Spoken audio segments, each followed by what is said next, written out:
அதான் சொல்கிறேன். இப்போ ஒரு ஒரு ஒரு ஒரு மனிதனுக்கு வந்துட்டு கிரக சாரியமாக பாதிப்பு வருது அப்படின்னு சொல்கிறாங்க. இந்த கிரகம் பிரகாரம் அவருக்கு வந்துட்டு நிச்சயமாக அவரால் வந்து லைஃப்பில் வரவே முடியாது. அது இப்படி சொன்னால் ஈஸியாக புரியும்.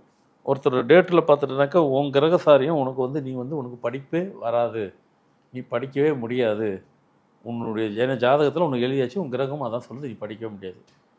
அந்த மாதிரி ஆளுங்களை நிறைய பேர் டாக்டராகவே ஆக்கியிருக்கிறேன். அப்போ இது என்ன அர்த்தம்? இன்ஜினியரும் ஆகிருக்கிறாங்க, சயின்டிஸ்டே ஆகிருக்கிறாங்க, பெரிய பெரிய ஹையர் போஸ்டில் உட்கார வச்சுருக்குது. கிரகங்கள் மறுத்ததை எண்கள் செய்து முடிக்குமா சார்? அதுதான். அப்போது உங்களுக்கு கிரகம் ஒத்து போகலன்னு சொல்கிறத ஒத்து போகிற கிரகத்தை வந்து கனெக்ட் பண்ணுறோம் நாங்கள். அதுவும் ஒரு வகையான கிரகம் தான். அப்போ அவங்க 2 பேரும் கனெக்ட் பண்ணும்போது அவங்க சரியாகும் போது உங்களை சரி பண்ணிடுறாங்க. அதனால் கிரகத்தை கண்ட்ரோல் பண்ணுறது எண்கள் தான். பெண்கள் வந்து நான் ஒரு பேரை சொன்னால் அவங்க அந்த பேர் கொண்டவங்களாக தான் நினச்சிக்கிடுவாங்க. அதனால் பேரை சொல்ல முடியல. திருமணத்துக்கு முன்னாடி அவங்களுடைய தகப்பனார் இனிஷியல் ஃபாதர் இனிஷியலில் போடுறாங்க. ஆனால் பேர் அதே தான். இனிஷியல் ஒன்று வரப்போகுது. இனிஷியல் மட்டும் சொல்லிக்கிறேன், எஸ்ன்னு இருக்குன்னு வச்சுக்கிறீங்க. அவங்க பேர் ஏதோ ஒன்று. திருமணத்துக்கு அப்புறம் அவங்களுடைய கணவருடைய இனிஷியல் ஆர் வரும், ஆர்ன்னு போட்டுடுறாங்க. எஸ்ன்னு இருக்கும் போகும்போது லைஃப்பில் அவங்களால எல்லாமே சாதிச்சாங்க.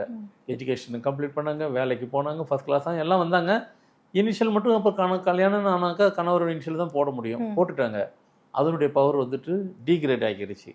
என்ன பண்ணிட்டாங்க, படிச்சதுக்கு உண்டான வேலைக்கு போக முடியறதில்ல.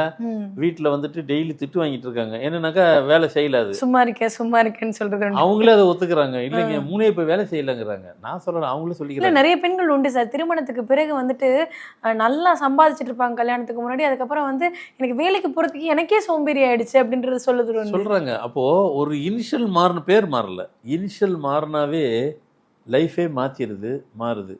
அதை நம்ம ஏற்றுக்கிட்டோம்ல, அதை நாம் நம்புகிறோம்ல, அதை நம்ம கண் கூட பார்த்தோம்ல. ஏங்க இனிஷியல் மாறும்போது எல்லாம் ஏற்றுக்கிட்டோம், பேர் மாறினா ஏங்க மாறாது? மாறும், நடக்கும். சரியாக செஞ்சால் சரியானது கிடைக்கும்.